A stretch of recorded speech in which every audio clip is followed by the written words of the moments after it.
¿Te has cuestionado alguna vez por qué los cubanos conocemos tan poco sobre una de las piezas claves de la economía de nuestro país? ¿Por qué opera desde la opacidad hace más de 20 años el Grupo de Administración Empresarial S.A., más conocido como GAESA? ¿Con quién tiene negocios? ¿A dónde van a parar sus ganancias? Nunca hemos sido informados por los canales oficiales con sistematicidad y transparencia de sus operaciones y procederes. ¿Qué oculta? ¿Cuánto produce GAESA realmente? ¿Cómo se definen sus inversiones? ¿Por qué existen tantos hoteles en Cuba cuando desde 2008 la mitad de las habitaciones permanecen vacías y el gasto por turista disminuye? ¿Por qué no se invierte ese dinero en los hospitales, en las escuelas y en la agricultura? Nos hacemos muchas preguntas. Gestión de remesas, hoteles, puertos, tiendas, importaciones y exportaciones, presencia en paraísos fiscales, con decenas de compañías que podrían estar bajo su sombra, con funcionarios y militares cubanos transformados en empresarios globales. GAESA es, en gran parte, un misterio del que solo conocemos la punta del iceberg. ¿Tiene límites su control en Cuba? Te invitamos a explorar lo que esconde la matrioshka de los negocios cubanos, una investigación del toque en alianza con Conectas sobre el gigante económico que controla las Fuerzas Armadas cubanas.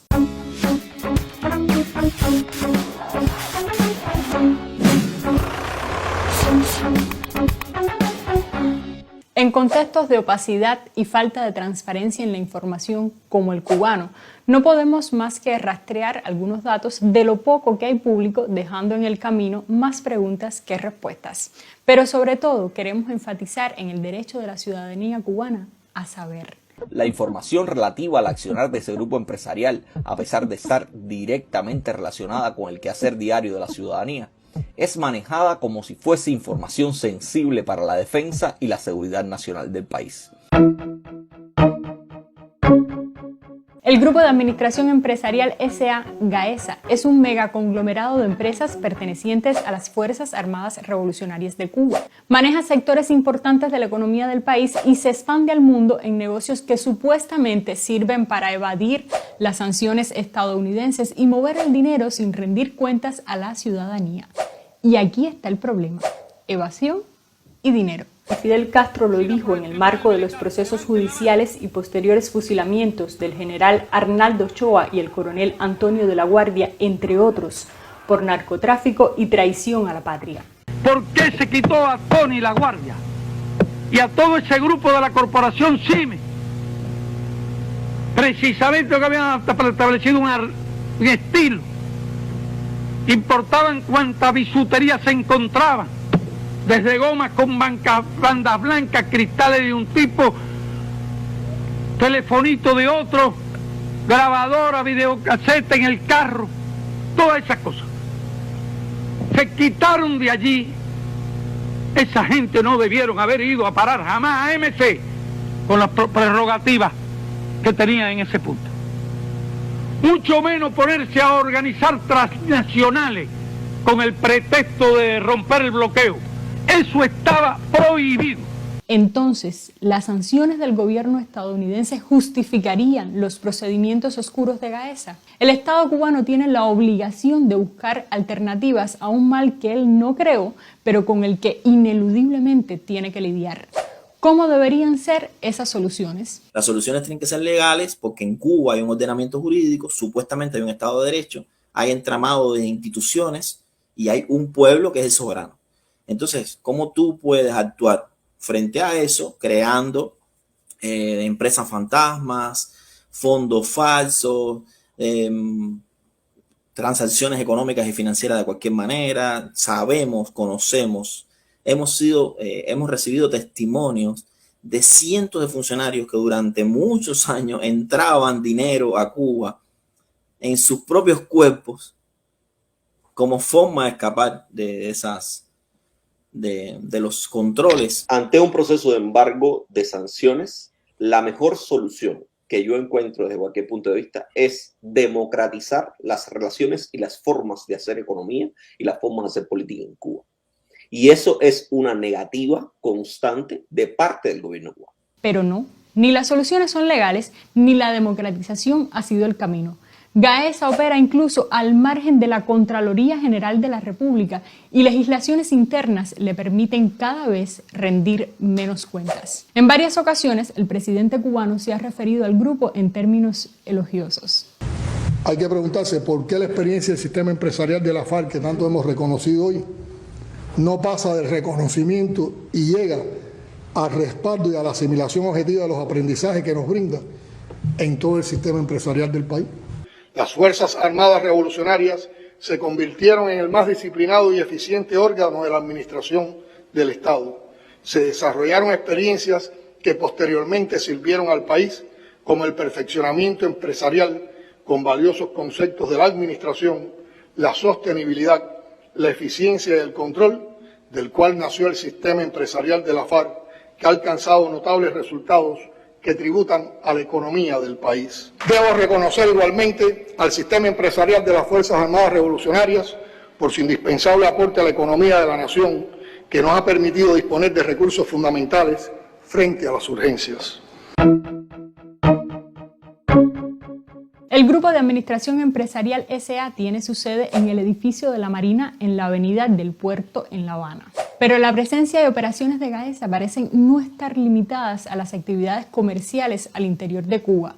Existen indicios de que se extienden al menos a 11 países. De acuerdo con los datos rastreados para esta investigación, al menos 42 compañías que han sido creadas en las últimas décadas están representadas, dirigidas por funcionarios cubanos o familiares de estos, con cargos o vínculos con el conglomerado empresarial militar. Y aquí viene otra pregunta. ¿Por qué no nos hemos cuestionado ni hemos exigido explicaciones sobre quiénes lideran Gaesa? ¿Por qué están ahí esas personas y no otras? ¿Cuáles son sus méritos? ¿O será que el mérito se restringe a un parentesco o relación familiar? Durante los últimos 26 años, Gaesa tuvo un solo líder, su presidente ejecutivo, el general de división Luis Alberto Rodríguez López Calleja, recientemente fallecido. Fue la persona que más tiempo estuvo en el cargo desde la fundación del grupo bajo el mando del general Julio Casas Regueiro. López Calleja fue oficial de la contrainteligencia militar y ex yerno de Raúl Castro. Era uno de los 14 miembros del buró político del Comité Central del partido, diputado a la Asamblea Nacional y asesor del presidente Miguel Díaz-Canel. A pesar de todas estas responsabilidades, lo vimos muy poco en la prensa oficial.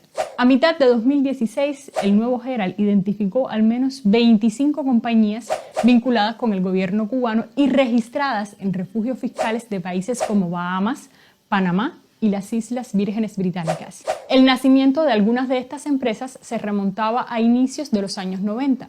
Detrás de ellas había varios nombres vinculados con la alta esfera del Partido Comunista y la familia de los Castros, entre ellos Guillermo Faustino Rodríguez López Calleja, hermano del recién fallecido presidente de Gaesa, quien figuraba en el registro de 7 compañías. El padre de los hermanos López Calleja fue Guillermo Rodríguez del Pozo, combatiente del movimiento 26 de julio y que llegó al rango militar de general de división.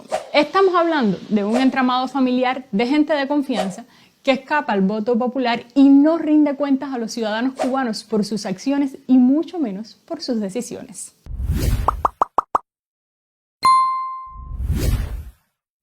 También algunas de las compañías presuntamente vinculadas con Gaesa en el exterior son lideradas por altos funcionarios y militares cubanos. De acuerdo con la base de datos de Open Corporates, la corporación Cimex fue registrada en Panamá como sociedad anónima el 17 de mayo de 1979. Cuenta con más de una docena de representantes en su mesa directiva y entre ellos destacan 3 altos funcionarios del gobierno cubano: Héctor Oroza Busútil, coronel y presidente de Cimex; Leticia Morales González, viceministra primera de Economía y Planificación; y Mali Suris Balmaña, directora de Asistencia Legal de la corporación.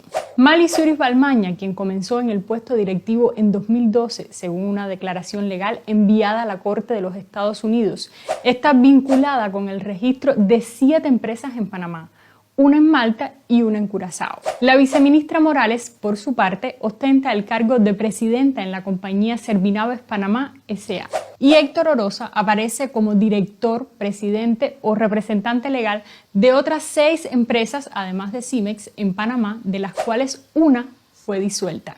Si quieres saber más, busca en la investigación La Matrioska de los negocios en Cuba y encontrarás otros nombres que probablemente conozcas.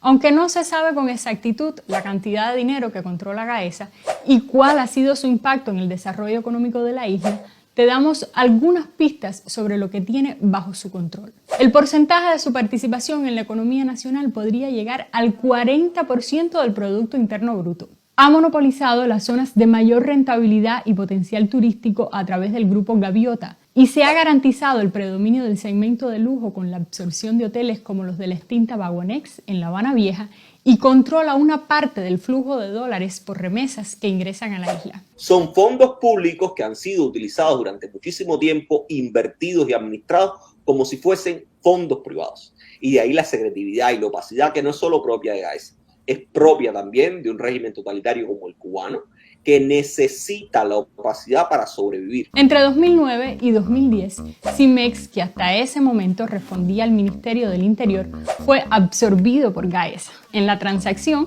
también se llevaron consigo a la financiera de Cimex S.A., Fincimex, una gestora que controlaba el procesamiento de las tarjetas internacionales Visa y Mastercard. Con ese negocio, Gaesa capturó la recepción de divisas de buena parte de la población por medio de las remesas que entran en moneda dura y se entregan a las personas en monedas locales y monopolizó los comercios en los que se gastan. Para tener una idea más clara del panorama, Cimex abarca desde establecimientos minoristas, tiendas panamericanas, hasta estaciones de gasolina, Servicupet, una red de cafeterías, El Rápido, tiendas fotográficas, Fotoservice, una naviera, Melfi Marine y una inmobiliaria, Inmobiliaria Cimex. Otra pieza valiosa dentro del conglomerado militar es el Banco Financiero Internacional S.A. BFI, que desde 2016 pasó de forma discreta a manos de Gaesa. De esta manera se aseguró el control de las transacciones de las empresas y personas jurídicas extranjeras que comercian con Cuba o invierten en negocios en la isla, fuera de la supervisión del Banco Central de Cuba.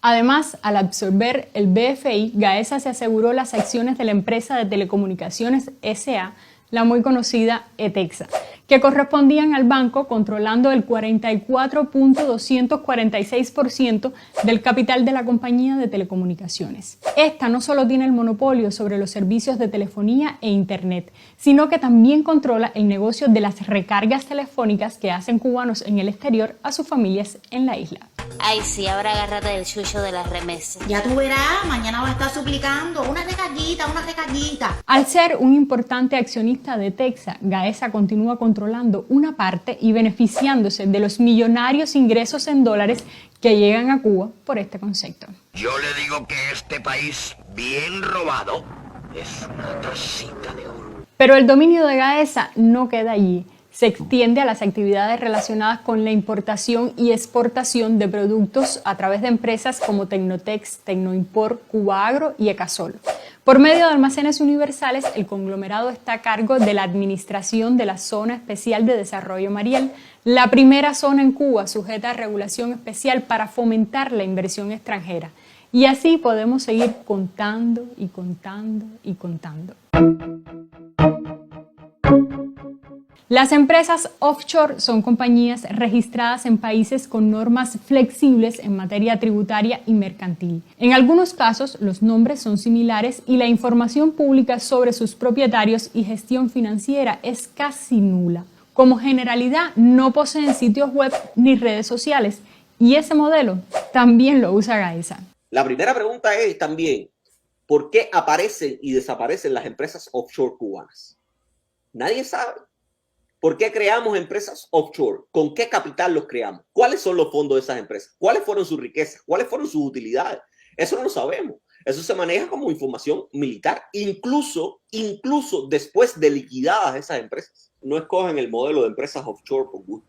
Las empresas offshore no solo sirven para los intereses de la opacidad del gobierno cubano, sirven para los intereses de opacidad y protección de cualquiera en el mundo. O sea, las offshore tienen regulaciones propias que permiten la privacidad, permiten además canalizar, porque a veces esas mismas offshore tienen representación en 3 y 4 países que hacen difícil el control por agencias propias de esos países.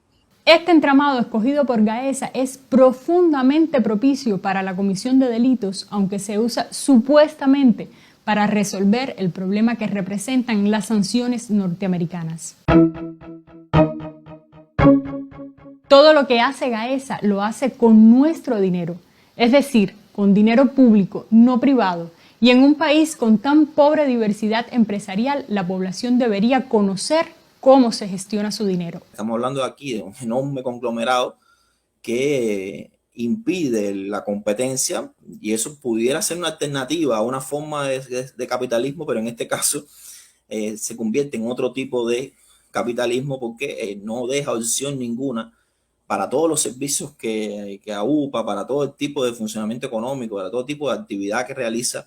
Se convierte en una fuerza inaudita en el país que ya llega a tener controles no solo económicos, sino evidentemente también políticos, administrativos, de todo tipo. Necesitamos saber para que el ministro Alejandro Gil no nos muestre solo una cara de la moneda y hable como si Cuba garantizara el derecho a la información pública reconocida en instrumentos internacionales, cuando no es así.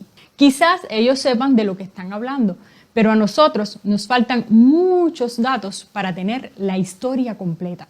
Y no por gusto los constantes ataques al sistema empresarial de la FARC, constantes ataques para tratar de desacreditarlo, para decir que toda esa divisa se apropian los militares, que son para el aparato represivo de la dictadura.